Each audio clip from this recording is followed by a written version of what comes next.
రామునికి నమ్మకం కలగటానికి సీత హనుమంతునికి ఇచ్చిన ఆభరణం పేరేమిటి?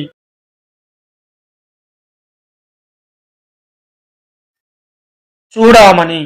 హనుమంతుడు లంకలో ఎంతమంది రావణుని కింకరులను వధించెను?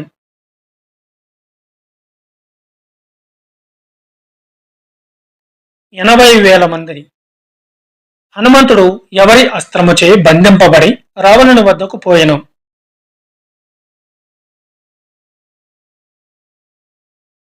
ఇంద్రజిత్తు సంధించిన బ్రహ్మాస్త్రానికి. దూతను వధించుట తగదని రావణునికి బోధించినదెవరు? విభీషణుడు. తిరిగి వచ్చిన హనుమంతునితో కలిసి వానరులు ఆనందంతో ధ్వంసం చేసిన సుగ్రీవునికి ఇష్టమైన వనం పేరేమిటి? మధువనం. వానరులు వనం ధ్వంసం చేస్తున్న విషయం సుగ్రీవునికి చేరవేసినదెవరు? మధువన రక్షకుడు సుగ్రీవుని మేనమామైన దధిముఖుడు. సీత జాడ తెలుసుకుని వచ్చిన హనుమంతునికి రాముడిచ్చిన బహుమతి.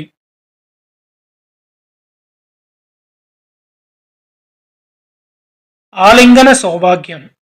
సముద్రం దాటుటకు 100 యోజనములు సేతువు నిర్మించిన వానర ప్రముఖుడి పేరేమిటి?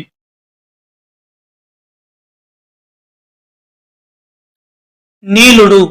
ఇంద్రజిత్తు ఏ ప్రదేశంలో హోమం చేయుచుండగా లక్ష్మణుడు వధించెను? నికుంభిల. రామునికి ఆదిత్య హృదయం స్తోత్రమును ఉపదేశించిన ముని ఎవరు? అగస్త్య మహర్షి. రావణుని వధించుటకు రామునికి రథం పంపినదెవరు? ఇంద్రుడు. రామరావణ యుద్ధంలో రాముని రథసారథి ఎవరు? మాతలి. రావణ వధానంతరం లంక నుండి సీతారామ లక్ష్మణ వానరులతో బయలుదేరిన పుష్పక విమానం అయోధ్య చేరేలోపు ఎక్కడ ఎవరి కోసం ఆగుతుంది?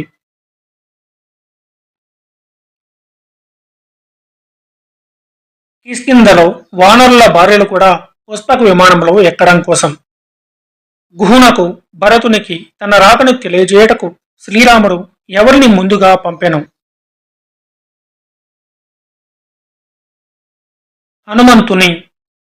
అయోధ్యలో సీతారాముల ఊరేగింపు సమయంలో సుగ్రీవుడు ఎక్కిన ఏనుగు పేరేమిటి?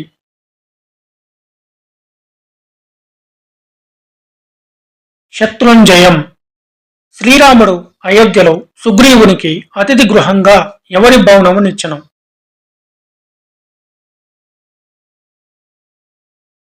స్వయంగా తన భవనమునే ఇచ్చెను. పట్టాభిషేక సమయంలో శ్రీరామునికి అలంకరించిన కిరీటం పూర్వం ఎవరిచే తయారు చేయబడినది? బ్రహ్మ. శ్రీరామ పట్టాభిషేకం తర్వాత సీతాదేవి హనుమంతునికిచ్చిన బహుమతి పేరేమిటి?